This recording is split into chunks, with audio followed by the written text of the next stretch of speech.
each and everyone. I am Sharry Valencia from BS Ed Filipino 2101. And today, I and Shiela will discuss the Module 20, Theories on Factors Affecting Motivation. So in this module, we will be discussing the theories on the sources of intrinsic motivation. And I will discuss the first two theories, which are attribution theory and self-efficacy theory. And the other two theories will be discussed by my partner. So in the module 19, we have learned that intrinsic motivation is far better than extrinsic motivation. By all means then, let us help develop intrinsic motivation in our students.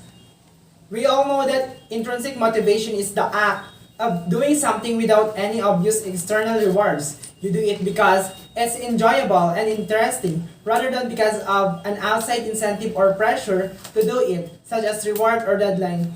So, ibig sabihin ng intrinsic motivation, ito ay yung iyong gusto, hindi mo kinakailangan ng kapalit sa isang bagay.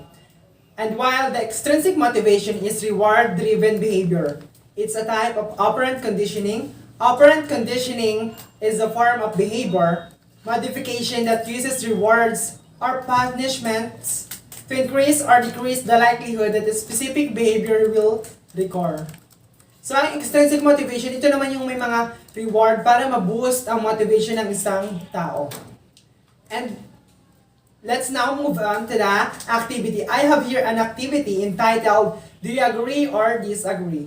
So, I will flash different quotation from different authors and I will answer if I agree or disagree to those particular quotation. So, the first author is Charles Luckman. So, he had 4 quotations, which are, number 1, quality does not come by accident. It is a product of intention. Second one is, success comes only to people who work for it.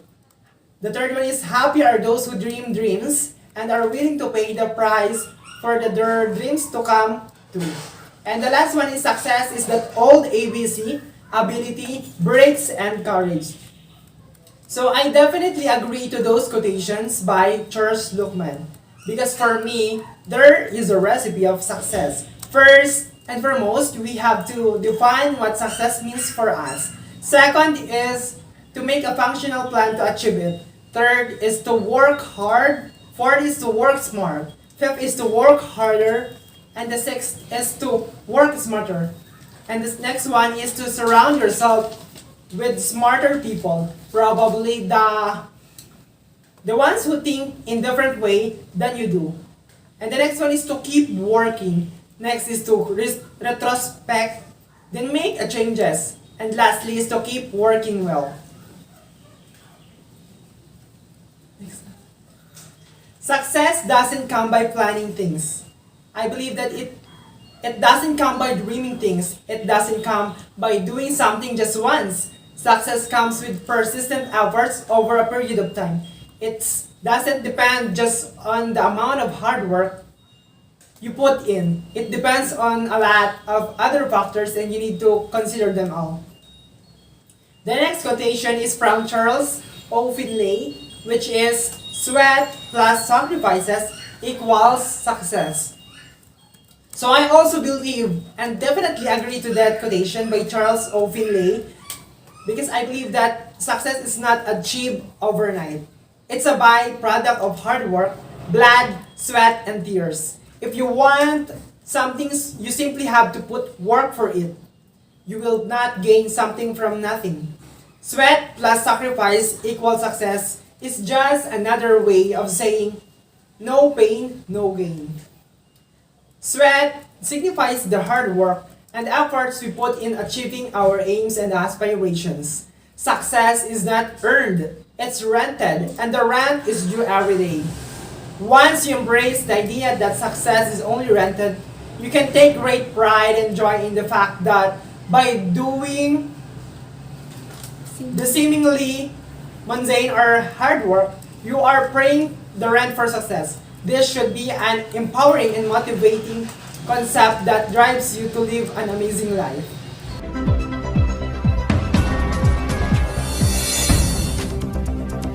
So, That's the end of our activity. And now let's move on to the theories on factors affecting motivation. So the first theory is attribution theory. So what is attribution theory? This theory explains that we attribute our success or failures or other events to several factors. For instance, you attribute your popularity to your popular parents or to your own sterling academic performance, or you attribute the poor economic condition you are into the land reform of the Philippine government. Your lands were subjected to the land reform, or the vices of your father. These attributions differ from one another in three ways, which are: the first one is locus, the second one is stability, and the last one is controllability. So, ang ibig sabihin ng attribution theory, ito ay, kumbaga, for example, ang ating mga magulang ay mayaman. So, inaasahan din na ang isang kanyang anak ay mayaman. We attribute our wealth based on what we have inherited to our parents. Something like that. So, the first ways in attribution theory is, number one is locus, which means place. There is two types of locus, the internal versus external. If your student traces his good grade to his ability and to his hard work, he attributes his good grade to internal factors. If your student, however, claims that his good grade is due to the effective teaching of his teacher or to the adequate libraries facilities, he attributes his good grades to factors external to himself.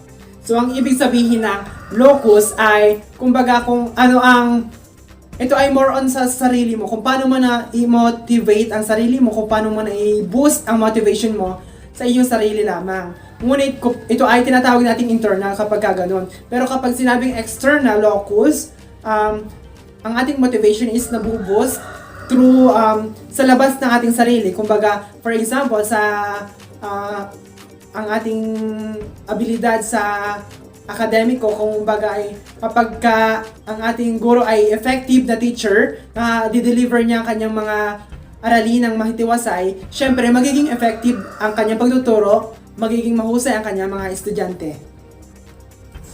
Another example is students with an internal locus of control might blame poor grades on their failures to study, whereas students with an external locus of control may blame an unfair teacher or task for their poor performance. So, ang ibig sabihin dito na ang ini-attribute ng isang estudyante ang kanyang pagkabagsak sa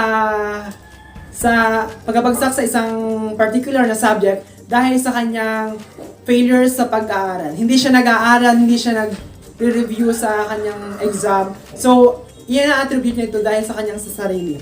And sa kabilang banda, kapag ang ina-attribute naman niya sa external locus ang kanyang pagkabagsak dahil sa poor performance ng teacher or unfair teacher. So, the next way in attribution theory is stability. Stable versus unstable.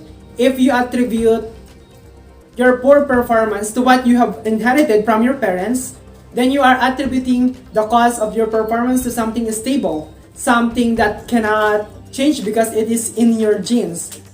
If you attribute it to excessive watching of TV, then you are claiming that your poor eyesight is caused by an unstable factor, something that can change. You can prolong or shorten your period of watching TV. So, ang ibig sabihin ng stability ay maaaring ito ay stable or unstable. Kapag sinabing stable, ito ay hindi na maaalis sa iyong sarili sapagkat ito ay namana na sa iyong mga parents. And pag sinabi namang unstable, ito ay mababago mo pa. Dahil ito ay maaaring baguhin mo sa sarili mo, maaaring mong magsimula sa sarili mo para magbago. And the next one is the controllability. Controllable versus uncontrollable. If your student claims his poor academic performance is due to his teacher's ineffective teaching strategy, he attributes his poor performance to a factor beyond his control. If, however, your student admits that his poor class performance is due to his poor study habits and low motivation, he attributes the event of factors to factors which are very much within his control. So, ibig sabihin ng controllability ay kung inaangkin ng iyong mag-aaral na ang kanyang hindi magandang pagganap sa akademiko ay dahil sa hindi mabisang diskarte sa pagtuturo ng kanyang guro, ito ay uncontrollable. Pero gayon pa man, kung ang iyong mag-aaral ay hindi magandang pagganap sa klase ay dahil sa kanyang mahinang gawi sa pag-aaral at mababang pagganyak, iniugnay niya ang kaganapan sa mga kadahilanan nga sa loob ng kanyang kontrol o nakokontrol niya sapagkat ito ay sa kanya na mismo nakabase. So how does attribution affect motivation? If your student attributes his or her success or failure to something within him or her and therefore is within his or her control or to something unstable and therefore can be changed, he or she is more likely to be motivated. If, however, your student traces his or her success to something outside him or her and therefore beyond his or her control, she or he is likely to be less motivated. So, ibig sabihin na magiging motivated ang isang tao kapag ito ay nagsisimula sa kanyang sarili. Kumbaga, ito ay under his control, his or her control, and within him. And ito naman ay magiging less motivated ang isang estudyante kung ito ay umaasa na lang siya sa labas na pansarili. Kumbaga, umaasa siya sa kanyang environment kung paano may boost ang kanyang motivation. Motivation tends to increase when students attribute failure to lack of effort. Because effort can be controlled. It tends to decrease when students attribute failure to uncontrollable causes. Example, lack or ability if viewed as stable. So, ang motivation ay nag-increase kapag ito ay nagsisimula, kapag ito ina-attribute nila ang kanilang failure sa effort. Kasi ang effort ay makokontrol. Kasi ito ay nagbumula sa iyong sarili. While ito naman ay madi-decrease or bababa ang motivation ng estudyante kapag siya ay umasa na lamang sa uncontrollable things which are yung sa mga lack or sa environment niya. This is something interesting. People tend to attribute their success to internal cause. Example, high ability, hard work, and their failures to external causes. Example, lack, behaviors of others. When students do poorly, for example, they commonly attribute their failure to poor teaching, boring topics, poor test. So, ibig sabihin dito na maganda sa isang estudyante na ina-attribute niya kanyang success to internal cause. Sapagkat ito ay nakaka-boost mas maganda ito nakaka-boost ng motivation sa isang estudyante. So, I have here the table about relationships among the dimensions of attribution. So, the attribution is ability.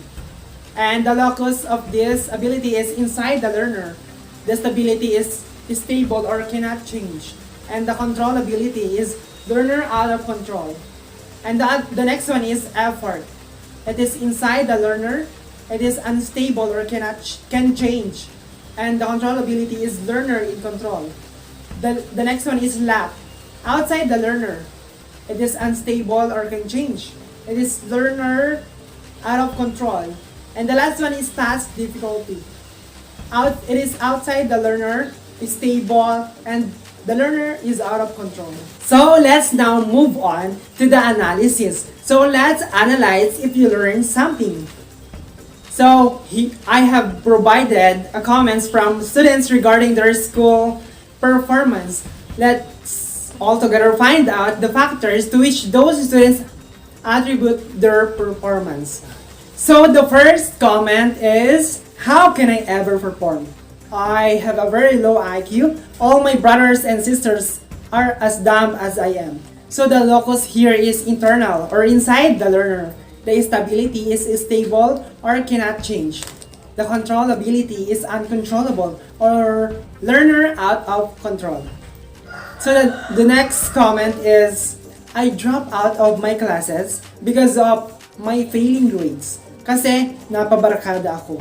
So the locus here is external outside the learner.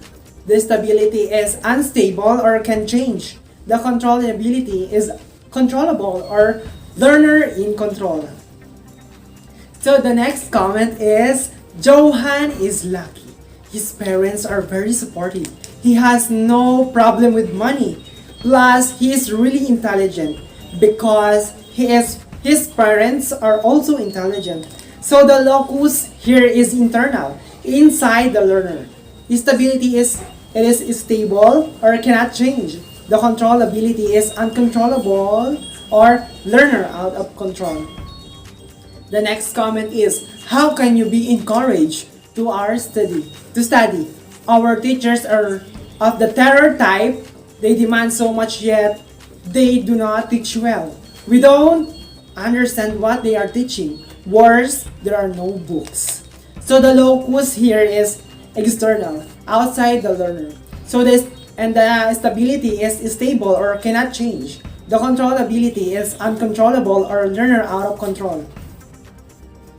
The next comment is, how can I be motivated to study when what my parents want me to be is not what I want to be? The locus here is external or outside the learner.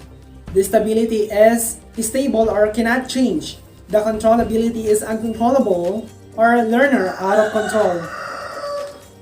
I have to perform in class. My parents and teachers expect me to perform. All my brothers and sisters are performing. Nakakahiya naman kung di ako mag-perform. So the locus here is internal, inside the learner. Stability is stable or cannot change. Controllability, uncontrollable, learner out of control. So that will be the end of the attribution theory. And let's now move on to self-efficacy theory. A sense of high self-efficacy means a high sense of competence. Self-efficacy is the belief that one has the necessary capabilities to perform a task, to fulfill role expectation, or meet a challenging situation successfully. When your students believe that they have the ability to perform learning activities successfully, they are more likely to be intrinsically motivated to do such learning activities. The secret, therefore, to enhancing intrinsic motivation is enhancing our students' sense of self-efficacy. Social cognitive theories identified several self-efficacy enhancing strategies. So, ang ibig sabihin ng self-efficacy, ito ay ang effectivity ng iyong sarili. Kung paano ka mag-perform, kung paano ka maka-fulfill ng isang expectation or isang gawain. So I have here the recommendation to develop the self-efficacy of a student. So the first one is, make sure students master the basic skills. Mastery of the basic skills like reading, writing, arithmetic will enable the child to tackle higher level activities. Imagine how miserable it is for a student who has not mastered the basic skills, unable to perform higher level learning tasks that require display and use of basic skills. Your student will feel he is failure in his school life. The next one is, help them make noticeable progress on difficult tasks. You like to give up climbing a mountain when you feel that you are not making progress at all. When you have spent hours and hours on a difficult task and you seem not to be progressing, you are made to think that your effort are leading you nowhere and you want to give up. That's why it is good that you are helped to see progress while you are working on your difficult task. The knowledge that you are progressing inspire you to keep on. The third one is, communicate confidence in students' abilities through words and actions. Express confidence that your students, with all their abilities, can easily tackle the learning task. Words like, if you were able to do a more difficult task yesterday, what you are asked to do today is much easier than that of yesterday. Needless to say that your body language and your words expressing your belief in their abilities must match. The next one is, expose them to successful peers. Being with successful peers, your students will inhale success and get energized to succeed as well. Success is infectious in the same way that failure is also contagious. I have more recommendation from motivation theories, and these are: the first one is provide competence promoting feedback. Communicate to your students that they can do the job. They have the ability to succeed. The next one is to promote mastery on challenging tasks. Don't give your students extremely difficult nor extremely easy tasks. If the task you give is extremely easy, they do not get challenged and you do not draw the best from them. If it is extremely difficult, they get frustrated. Then it is the best to strike the golden mean between the two extremes. A challenging task is one that encourages your students to stretch themselves to their limits. The next one is to promote self-comparison rather than comparison with others. Desiderata says, if you compare yourself with others, you will become vain and bitter. For always there will be a greater and lesser persons than yourself. After encouraging your students to set their personal goals, ask them to evaluate their progress against their own goals. Be sure errors occur within an overall context of success. There will always be errors or mistakes as we learn, as we go through life, but they cease to be mistakes once we learn from them. But if it is all errors that come one after another without a taste of success, chances are your students will feel so down that are robbed of the courage to proceed. The learning process requires the challenge of new and different experiences, the trying of the unknown, and therefore necessarily must involve the making of mistakes. In order for people to learn, they need the opportunity to explore new situations and ideas without being penalized or punished for mistakes, which are integral to the activity of learning. So I have here also the table about the influence of self-efficacy on motivation. If the learner accepts the challenging task, he or she will gain a high self-efficacy. But if he or she avoid challenging tasks, he or she will gain low self-efficacy. If the learner expend high effort when faced with challenging tasks, he or she will gain high self-efficacy. But if the learners expend low effort when faced with challenging tasks, he or she will gain low self-efficacy. The next one is when the learner persists when goals aren't initially reached, definitely he or she will gain high self-efficacy. But if the learner give up when goals aren't initially reached, he or she will gain low self-efficacy. The next one is when the learners believe they will succeed, can control stress and anxiety when goals aren't met, and they believe they are in control of their environment, definitely he or she will gain high self-efficacy. But when the learners focus on feelings of incompetence and experiencing anxiety and depression when goals aren't met, and believe they are not in control of their environment, definitely he or she will gain low self-efficacy. The next one is when the learners discard unproductive strategies, the learners will gain high self-efficacy.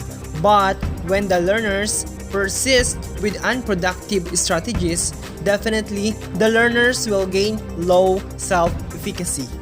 And the last one is when the students perform higher than low efficacy students of equal ability, he or she will gain high self-efficacy.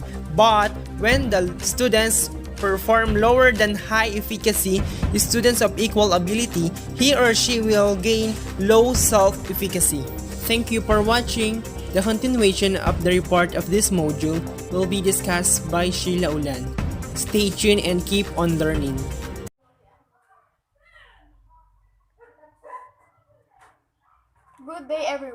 we discuss about self-determination and self-regulation theories. Self-determination and self-regulation theories. Students are intrinsically motivated when they have sense of self-determination, when they believe that they have some choices and control regarding the things they do and the directions their lives take. It says that students motivated if have a self-determination o yung tinatawag na pagpupursige. They believe that they have a some choice or they have a plan regarding those things that have a sense o yung patutunguhan. It means that self-determination or self-regulation theories motivate the students intrinsically. A student's sense of self-determination is demonstrated in his capacity for self-regulation. Self-regulation refers to a person's ability to master himself. He is the I am the captain of myself type of a person. He is not a victim of circumstances. He is capable of directing himself. It means that student self-determination shows the capacity of their self-regulation. For example, their self-ability for those different things or have a capacity to their study. They motivate much more here. Also, self-regulation refers to the ability to master their self o yung pagsasanay sa sarili. What are indicators of self-regulation? They are the abilities to set standards for oneself, monitor and evaluate one's own behavior against such standards, impose consequences on oneself for one's success or failures. It is according to Omrod 2004. It means that set standards for oneself, nakaset or nakalaan na para sa sarili. The second one, monitor and evaluate one's own behavior against such standards. Tinitingnan o tinataya ang kakayahan or yung behavior to those standards. A student who is capable of self-regulation is more likely to be more intrinsically motivated because he set his goals and standards. He monitor his progress and evaluate his own performance. Means that students more motivated because he have a goal and standards in life. Tinitingnan o tinataya niya ang kanyang sariling kakayahan. A student who is capable of self-regulation is not only capable of regulating his behavior, but he is also capable in regulating his own learning. It is according again kay Omrod 2004, cites the following process involved in self-regulated learning. First, goal setting. Goal setting, self-regulated learners know what they want to accomplish when they read or study. It means that goals is kung ano ang gusto niyang matapos. Also means goal setting is one that they want to pursue to become success. Second one, planning. Planning, self-regulated learners determine ahead of time how best to use the time they have available for learning. It means that it is the best way to easily accomplish their goal. It has a plan that follow to accomplish it well. May sunod-sunod siyang time kung kailan niya gagawin yon para matapos niya kaagad. The third one, attention control. Self-regulated learners try to focus their attention on their subject matter at hand and clear their minds of distracting thoughts and emotions. It means A focuses. They control themselves to focus on what they doing. Hindi siya nadidistract sa mga bagay na nakakadistract sa kanya kasi nga nakafocus siya sa kanyang ginagawa. Next, application of learning strategies.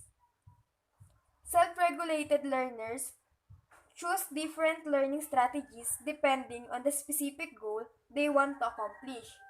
Yun nga, pumipili siya ng strategies, the strategies that used to accomplish their goals. Next, self-monitoring. Self-regulated learners continually monitor their progress toward their goals and they change their learning strategies or modify their goals if necessary.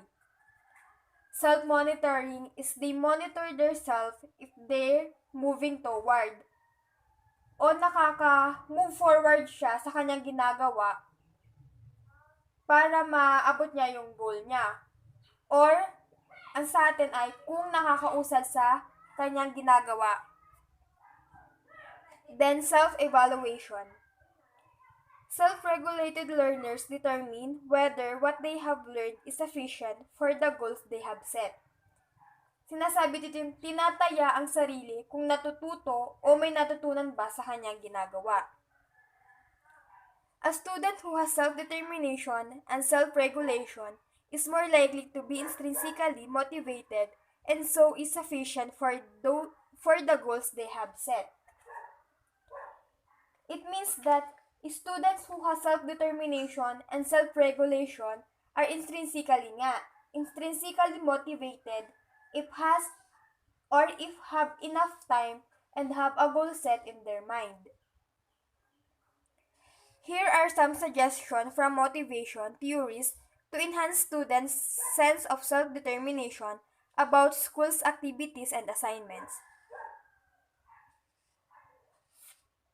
First, present rules and instructions in information to manner rather than controlling manner. Here are the examples on how to present rules in an information manner.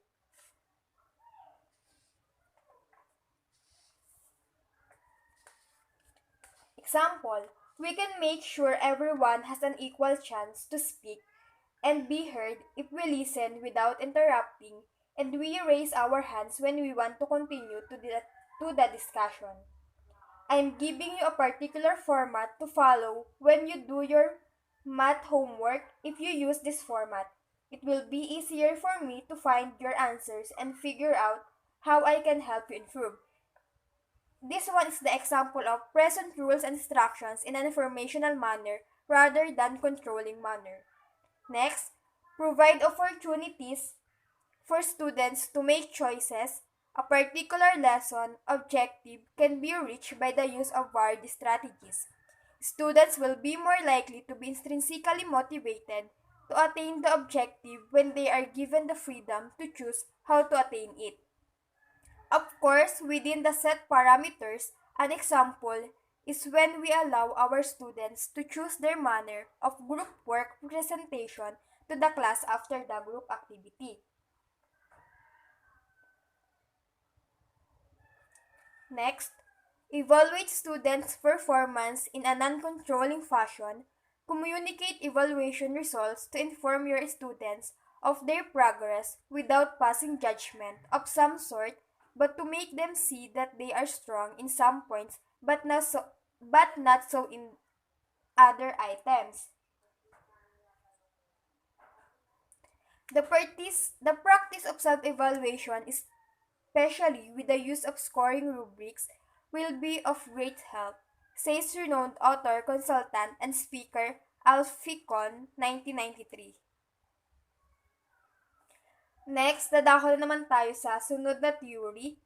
It is choice theory. Choice theory, Bob Solo, 2007, writes, the choice theory is a biological theory that suggests that we are born with specific needs that we are genetically instructed to satisfy. All of our behavior represent our best attempt at any moment to satisfy our basic needs or genetic instructions. In addition to the physical need for survival, we have four basic psychological needs that must be satisfied to be emotionally healthy. Yun nga, may four basic need tayo na i-discuss. The first one is belonging or connecting. The need for belonging or connecting motivates us to develop relationship and cooperate with others. Without the need for belonging and cooperating, we would only strive to be an independent.